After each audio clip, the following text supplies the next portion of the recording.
মা বানাচ্ছে আলু দিয়ে আর মাছের ঝোল। তার জন্য আমরা প্রথমে আর মাছটা কেটে পরিষ্কার করে নিয়েছি। আর নিয়েছি কেটে রাখা আলু, পেঁয়াজ কুচি, রসুন বাটা, আদা বাটা ও ধনিয়া পাতা কুচি। এবার আমরা আর মাছটাকে নুন ও হলুদ দিয়ে মিশিয়ে নেব।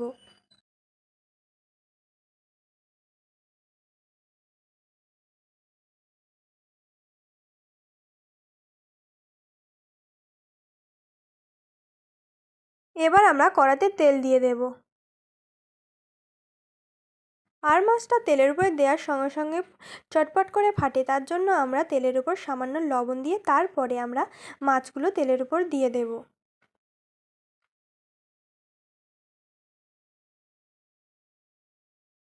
মাছের এক সাইডটা ভাজা হয়ে গেছে, এবার আমরা আর এক সাইড উল্টে দিচ্ছি।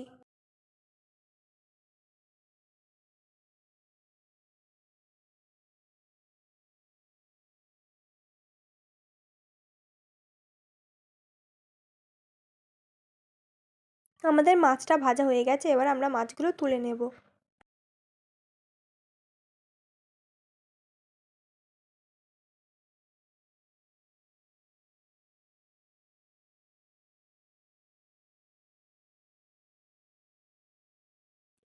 আমাদের সব মাছগুলো ভাজা হয়ে গেছে, এবার আমরা একই মাছ ভাজার তেলের উপরে দিয়ে দেব পেঁয়াজ কুচি।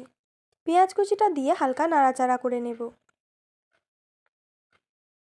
এবারে কড়াইতে দিয়ে দেব রসুন বাটা ও আদা বাটা, দিয়ে পেঁয়াজের সাথে ভালোভাবে এটা ভেজে নেব। এবারে কড়াইতে দিয়ে দেব হলুদ গুঁড়ো, লঙ্কার গুঁড়ো, জিরে গুঁড়ো, ধনে গুঁড়ো ও পরিমাণ মতো লবণ দিয়ে মশলাটা ভালোভাবে কষিয়ে নেব।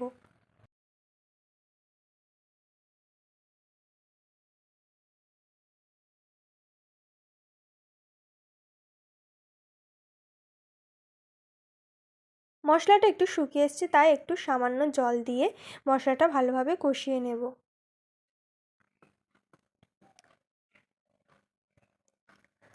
মশলাটা থেকে তেল ছেড়ে এসছে, এবার আমরা আলুটা দিয়ে ভালোভাবে কষে নেব।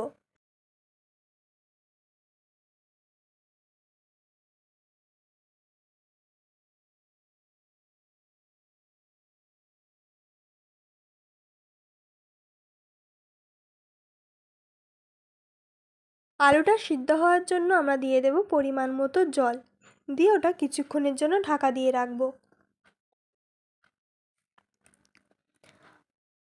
আমাদের আলুটা সিদ্ধ হয়ে গেছে, এবারে আমরা কড়াইতে মাছগুলো দিয়ে কিছুক্ষণ ফুটিয়ে নেব।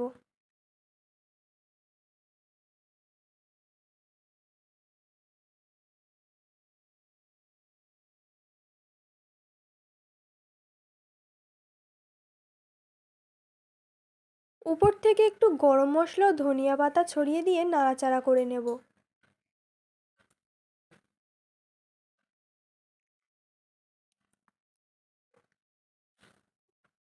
আমাদের তরকারিটা হয়ে গেছে, এবার আমরা এগুলো একটি পাত্রে নামিয়ে নিচ্ছি।